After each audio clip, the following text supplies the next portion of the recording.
Well, hello. It is so wonderful to welcome you for this conversation on a Friday afternoon.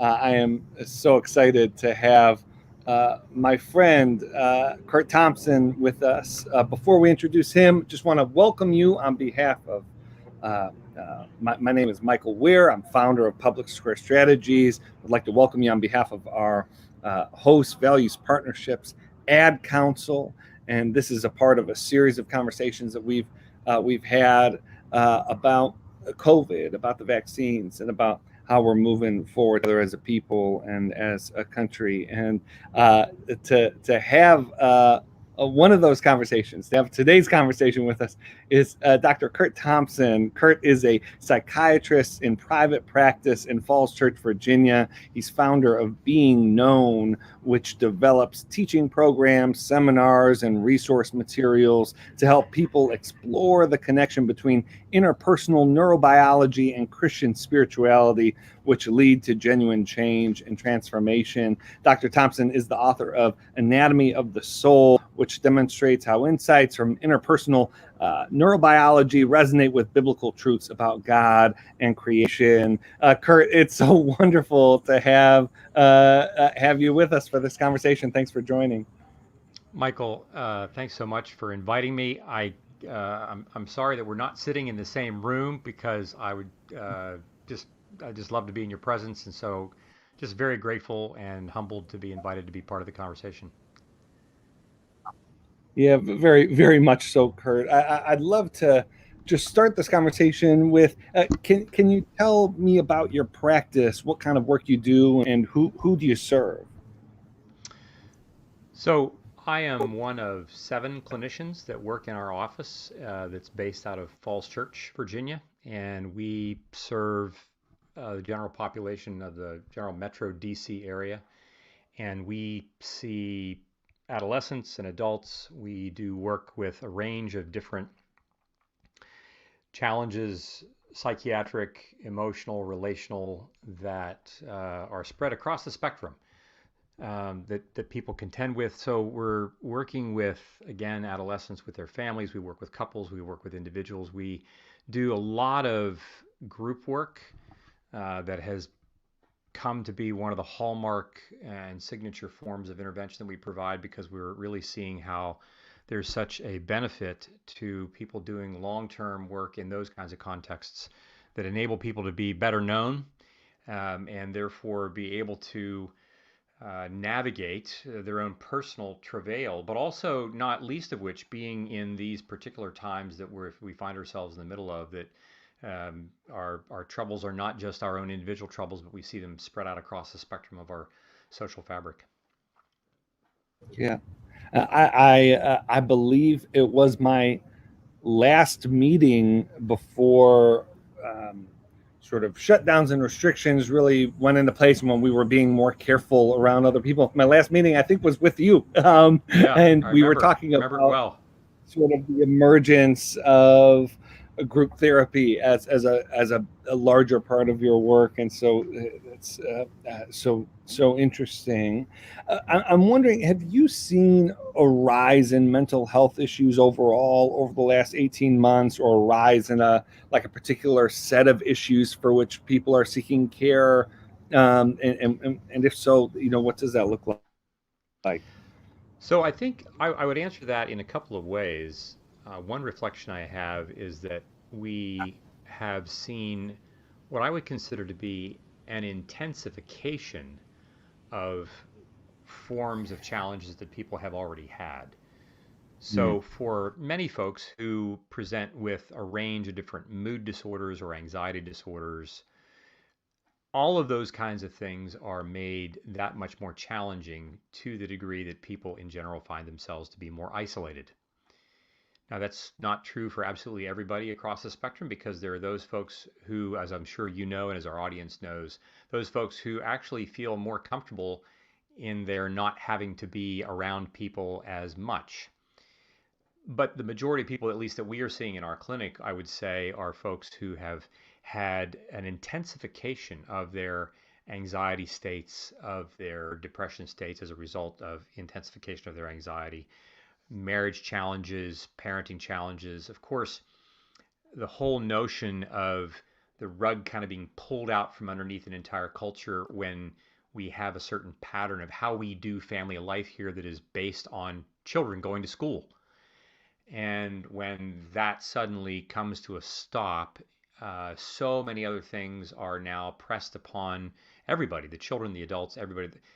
And our listeners are far, I mean, nobody needs to be explaining all the things that we now know. So we've seen a rise in intensification, and I think that we've seen a a broadening of the kind of the movement, the osmotic movement, if you will, of anxiety states and depression states as a result of the anxiety into those corners of our culture that perhaps heretofore we weren't seeing. We've seen a number of folks who've had in reporting anxiety states that beforehand they didn't really have those kinds of concerns. And in this way, I would say, Michael, as I've said on multiple occasions, that COVID is not just something that is a causal agent, it's also a revealing agent. It has pulled the curtain back on so much of what was going on even before it showed up. It tends to reveal that there are certain ways in which we tend to live life and have been living life now for probably decades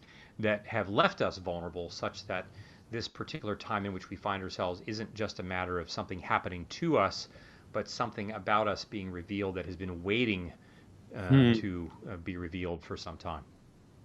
Yeah, that's really interesting. There is, I find, like a underlying sense of and a persistent sense of precarity that I think people are feeling in in a myriad of ways.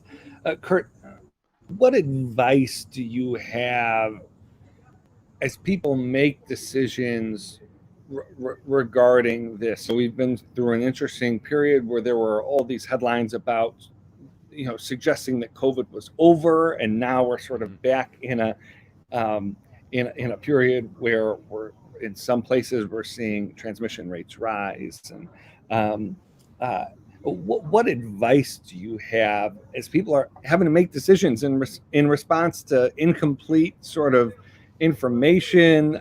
They're being bombarded with information, some of which is accurate, some of which is not.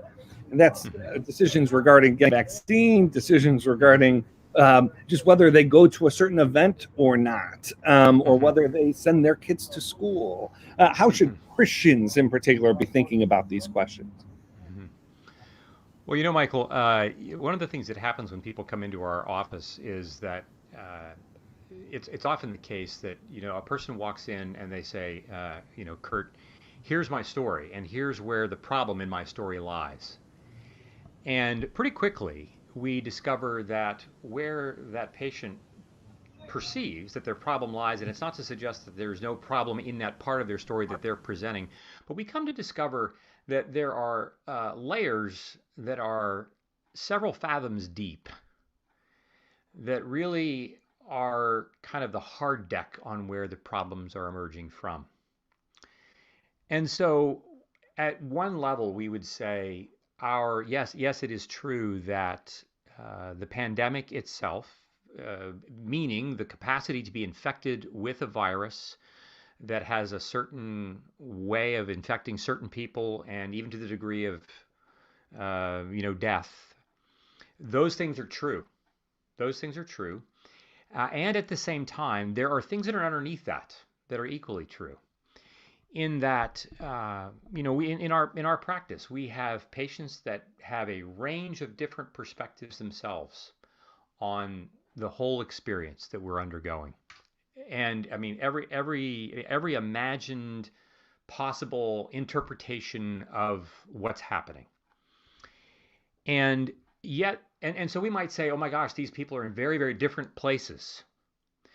But one thing that they all have in common, a couple things that they all have in common, is that they're all afraid. We're all afraid.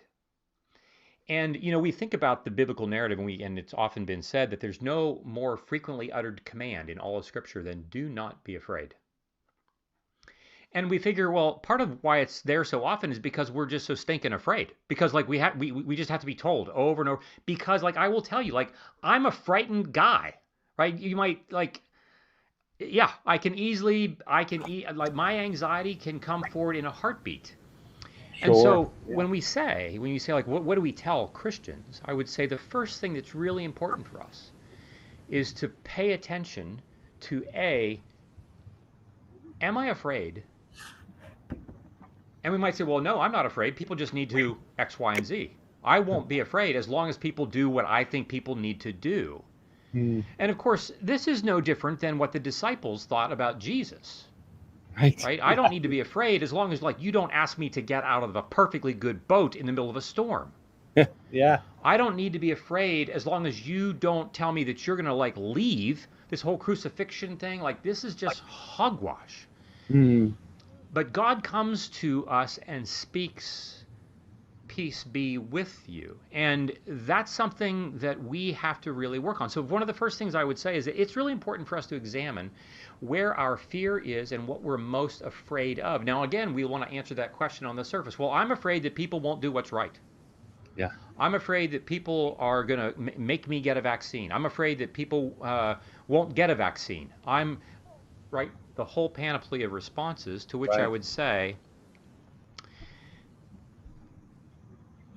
to the degree that we are talking about fears as it looks like it has to do with the vaccine, I want to invite you to consider that it's far deeper than that.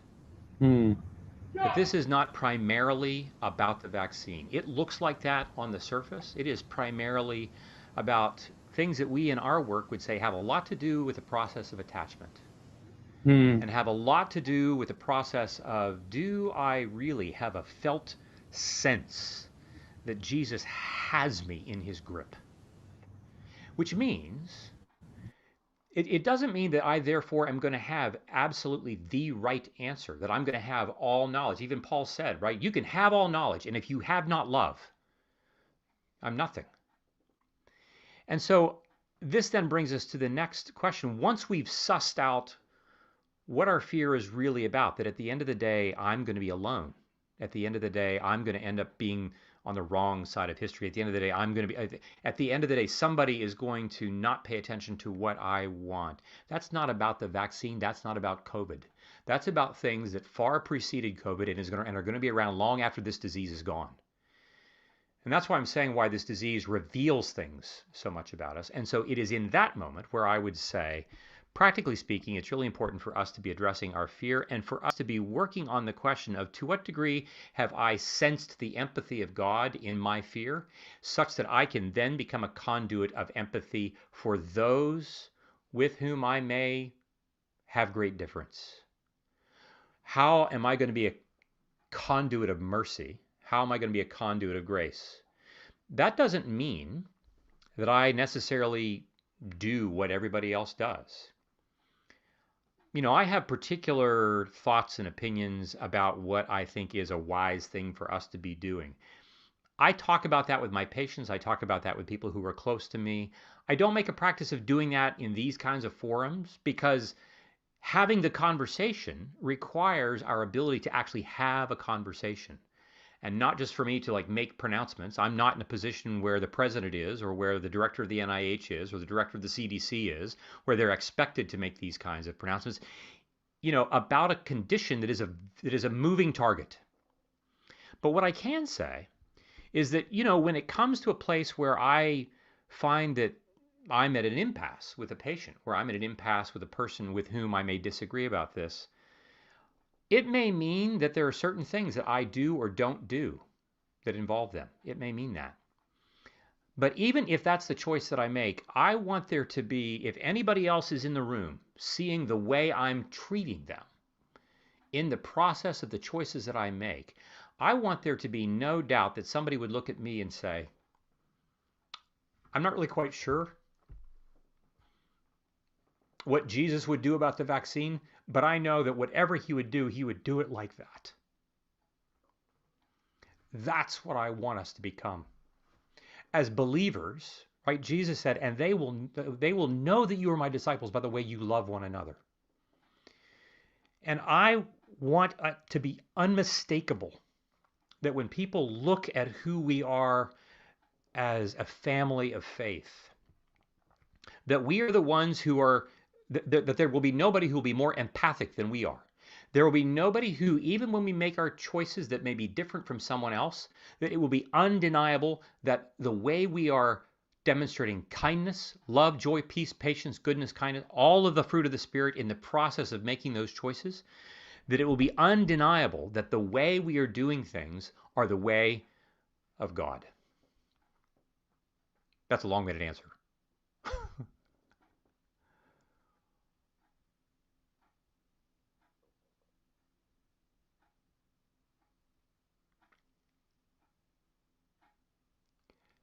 Michael, I'm Hold sorry, I on. can't hear you. Yep, There we go. yep. Yeah, sorry, I was.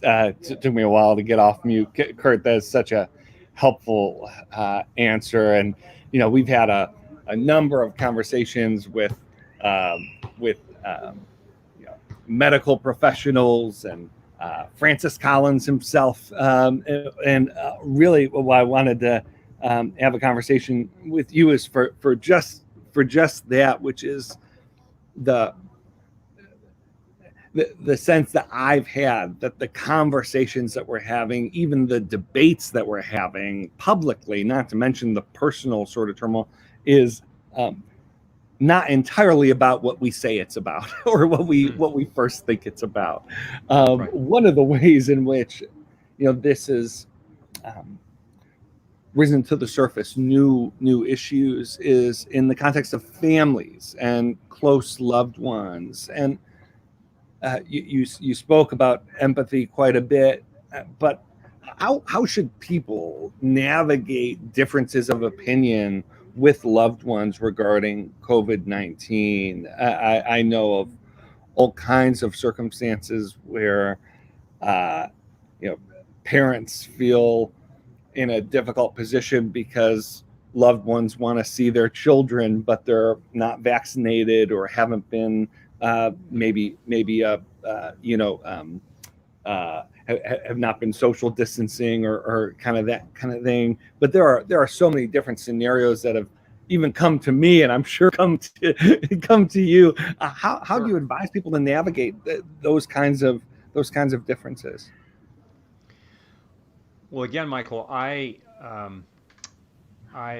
this is not to suggest that there are not helpful, important um, data that would be what I would consider, for me, what I would consider to be a wise way forward, a wise set of decisions. If someone were to, say to me, Kurt, what do you think, we should be doing about vaccinations? Like, if I were having a conversation with someone, I would tell them exactly what I think about what the data is, and um, because we're all imperfect in knowing any of those kinds of things.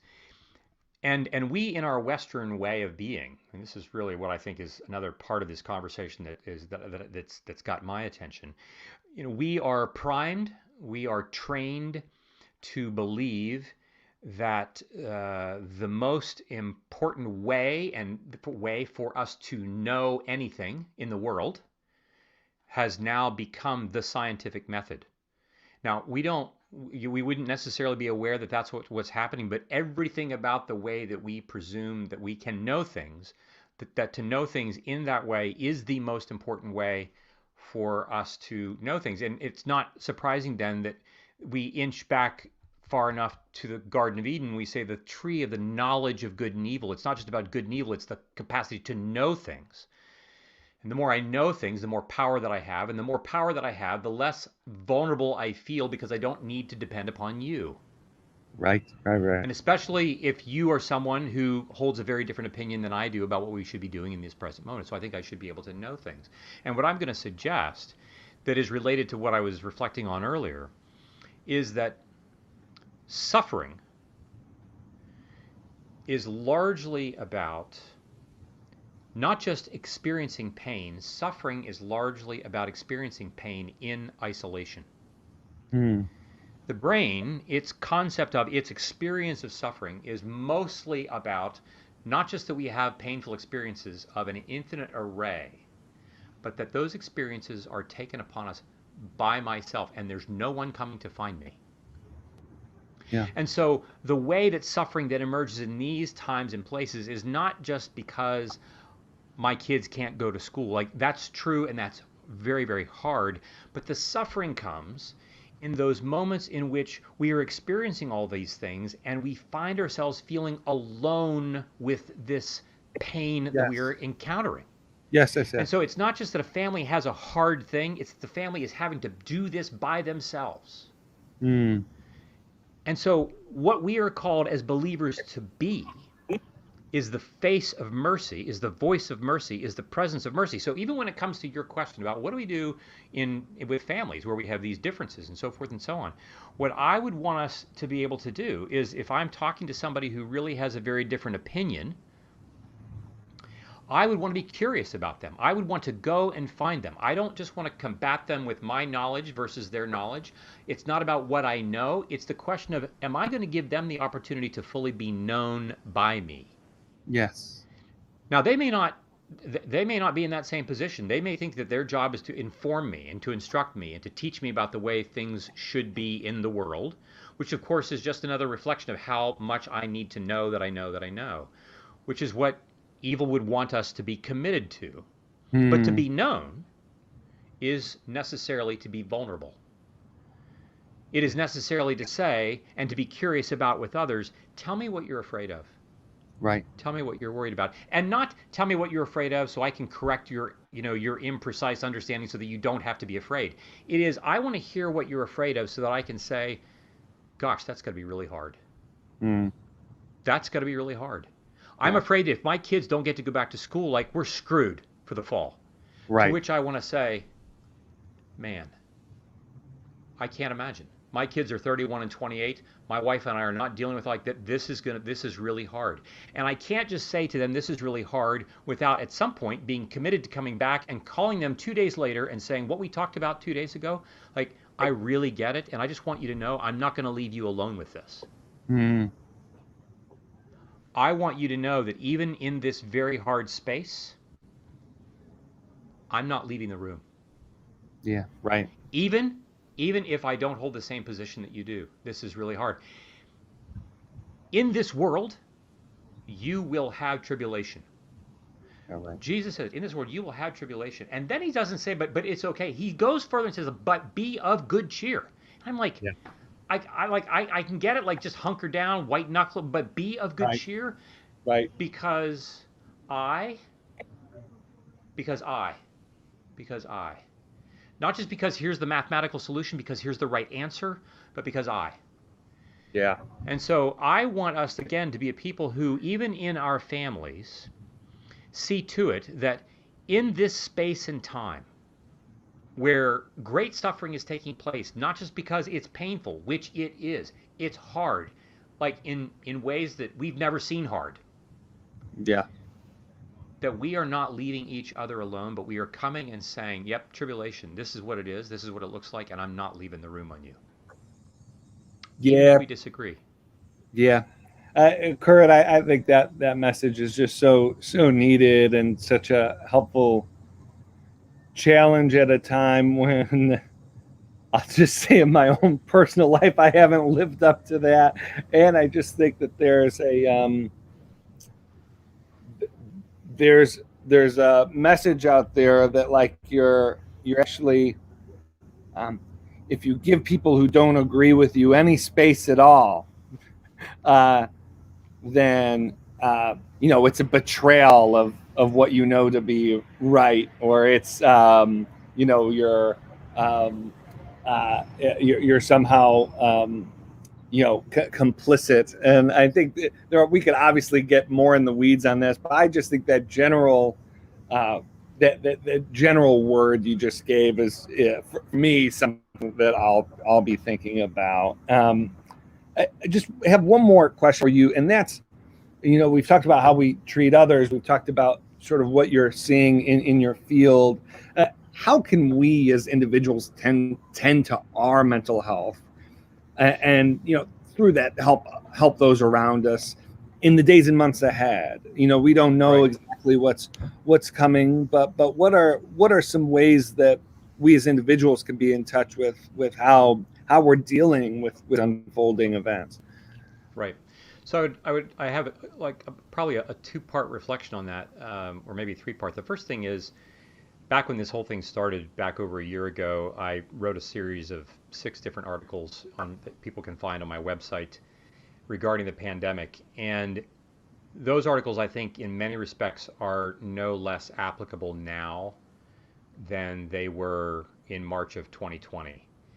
I think the other thing that we have to bear in mind is that we are a people who are used to things being resolved quickly under most circumstances, right? I am primed. We are trained to not have to wait for things, right? As I tell people, like my orders for Amazon now come before I make them, right? So it's happening that quickly. And because I'm trained not to have to persevere in many, many respects, to encounter the pandemic a year and a half ago in the way that we did, we would say, okay, we're going to hunker down for this. But the whole notion that this could last for months is really difficult for us. And so one of the first things that I would suggest that's really important for us is to recognize that God moves in the world redemptively very slowly. I mean, goodness knows my own transformation is taking much longer than I would like for it to. Much longer than my family members would like for it to. And so perseverance is an awful lot about remaining in the present moment. So when you read those 6 articles, I want to suggest that it is a matter of doing these things in the present moment over and over again. So that's one thing. It's about perseverance, taking the long view of things. That's number one. Number two, I would say when your question is helpful in the sense of what do we do as individuals. Part two of that I would say is that there are some particular things that we can do as individuals that are really important. And what we'd and here's where part one is important, because like I'd like to think, oh, I'm going to go exercise, I'm going to do creative work, I'm going to do these things, and like I can, and like as long as I don't have to do that for like the next 6 weeks, then I'll be fine. But bearing in mind that we're talking about the long view, we're talking about 2 or 3 things, 3 or 4 things. There's a dozen. On all these articles, I've got concrete things that you can do. One would be physical exercise. 2, 3 times a day, be out, be moving. Mobility. One of the things that the pandemic does for us is it gives us a sense of stasis. Like I can't move, like I don't have agency. But the very act of moving your body is the brain's first indication that you do have agency. You can move, you can go where you want to go in that sense, even when you're taking walks.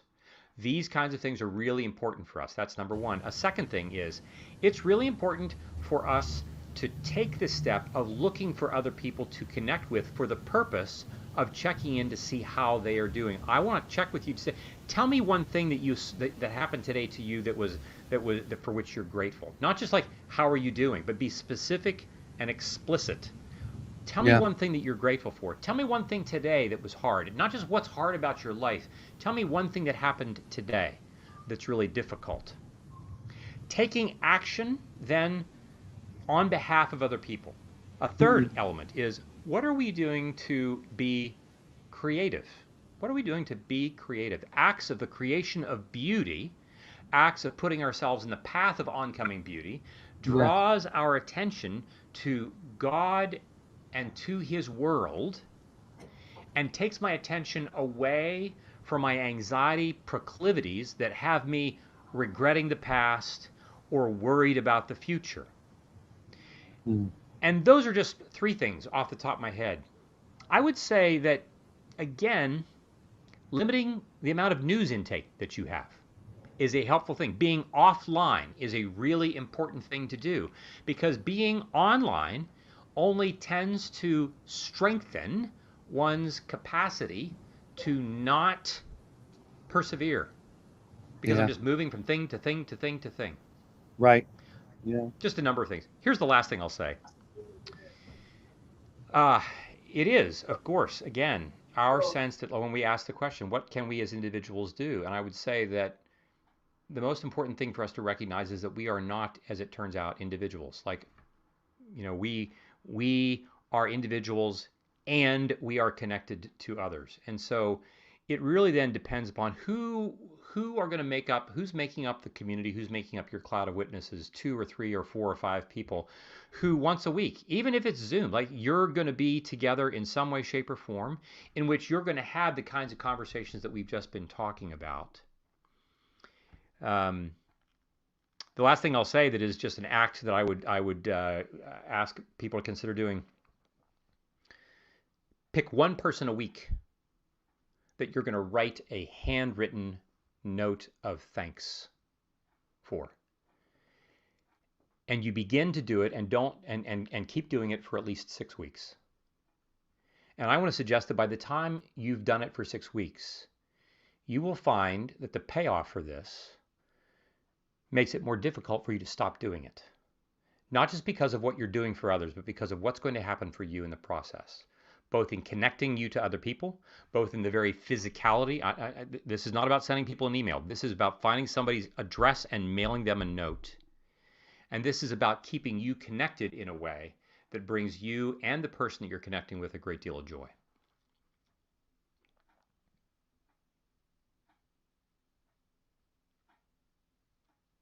Kurt, a number of things that you said have been helpful to me over the last 18 months. I haven't written as many physical notes, but I think I'm gonna take that up. And actually, as I think of it, without intentional effort, I did send a physical note to a friend earlier this week. So I'm already one week into a 6-week minimum endeavor. Kurt, I just want to thank you so much for this station, for the work you do, for the resources that you provide to so many people. Have helped people get through the last 18 months, get through so many things in their lives. So it's a ministry. It's your vocation, and we're just grateful for you. What's the best way for folks to stay in touch with you? And I know you offered your website. If you want to, I believe we had the URL on a banner. But if you just want to give any way that would be helpful for folks to stay in touch with you, that would be Sure. great. Sure. So through the website is probably the easiest way to do that. For folks who are looking for clinical resources, the practice, Kurt Thompson, MD and Associates, you can find that online. We have a number of clinicians who are. I can't say enough about the group of people that I am so fortunate to work with. Hardworking, thoughtful people of faith. And who themselves, one of the reasons why they're so effective at the work that they do with patients is because of the work that they're doing themselves about their own stories and their own lives. So those would be the two best ways to stay connected with what I'm doing. Well, thank you again. I would like to thank our partners for this conversation, Values Partnerships, Ad Council. As always, I'd love to refer listeners to getvaccineanswers.org, where you can get information from a reliable source. If you're considering getting the vaccine, if you have family members that you just want information that you could that might inform your conversations, you can go to getvaccineanswers.org. Thank you for listening to this conversation, to some of the other conversations we've done. We had a previous conversation with Kate Bowler that was really fantastic. You can also, one of our wonderful partners is Redeeming Babel. And christiansandthevaccine.com, and they have a ton of resources for you. So I would also urge you to go to christiansandthevaccine.com to get information that's directed and provided by Christians who are doing this as a ministry and as a resource for you. All right, have a wonderful weekend. Enjoy. There's at least beautiful weather where I am. I hope there's beautiful weather where you are as well. And really look forward to our next time to be in conversation. Thank you very much. Michael, I have one more thing to say. Sure, please. I have one more thing to say. One quick thing, because my staff will have things to say to me. Yes. If I don't say that, another way to stay in touch with me is to follow me on Instagram. You can do that. Oh, that's a great idea. Yeah, that's a great idea. They want me to say that. You can follow me on Instagram. And here's the other thing I want to say that's really important to me. The very things that we've been talking about today, I just want to say that my experience of you personally is that you embody the very stuff of what we have described. And this is the first time that you and I have had this opportunity to have this conversation, and I just want to say that I'm just really, really proud to know you, and really grateful for how hard you're working at being the embodied kingdom in all the work that you're doing, and not just the content, but the way that you are in the room when you are in the room. And I'm just really grateful for that.